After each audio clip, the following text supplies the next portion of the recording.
2 থেকে 2.5 লক্ষ টাকা বিক্রি করতে পারবো।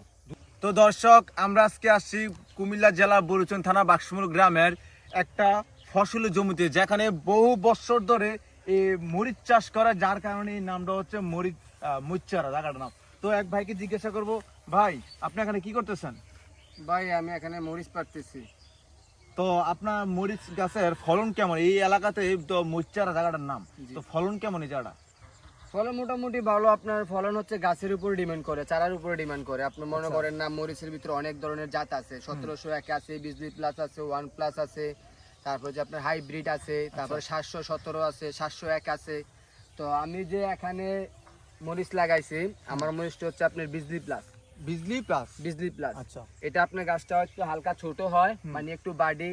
এটা আপনার ওই যে আমের মতন ঝুপ হয়, ঝুপ হওয়ার পর আপনার এটাতে ফলন বেশি হয়। এই যে দেখেন আমার মরিচের ফলন, এই যে দেখেন মরিচ পাইকে গেছে, দেখেন মরিচ মাশাআল্লাহ খুব ভালো মরিচ আছে। দেখেন মরিচের অনেক জাল, এটা অনেক জাল। আমি মনে করেন না, আপনার এখানে মরিচ লাগাইছি আপনার 7 ঘন্টা জায়গা। 7 ঘন্টা? 7 ঘন্টা মানে কত শতক? মানে 14 শতক। 14 শতক। হ্যাঁ, 14 শতক আমি মরিচ লাগাইছি। পুরোটাই কিন্তু আমার 20+।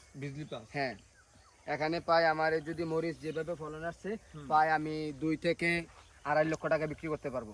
2 থেকে 2.5 লক্ষ টাকা। মাশাআল্লাহ। তা আপনি কতদিন ধরে এই জিনিসটা হয়, শুরু থেকে শেষ পর্যন্ত মরিচ একদম পাকা পর্যন্ত কতদিন সময় লাগে? এটা সময় লাগে আমার 3 থেকে 3.5 মাস। 3 থেকে 3.5 মাস। তো আপনি ইনভেস্ট করছেন কত টাকা? আমার প্রায় খরচ গেছে আপনার চারা সহ। আমি 20+ একটা চারা আপনার 3 টাকা করে নিয়ে লাগাইছি।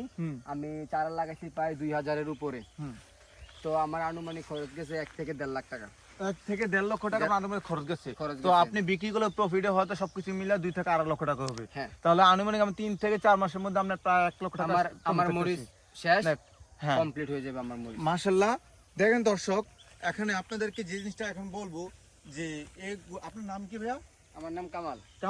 কামাল ভাই বলছেন যে উনি 3 থেকে 4 মাস ধরে এই ফসলগুলো করার পরে উনি যখন বিক্রি করে 3 থেকে 4 মাসে অনুযায়ী ওনার বিক্রি প্রফিট আসে প্রায় 1 থেকে 1.5 লক্ষ টাকা। তো প্রতি মাসে হিসাবে গড়ে 30 থেকে 40 হাজার টাকা এভারেজে হয়ে থাকে।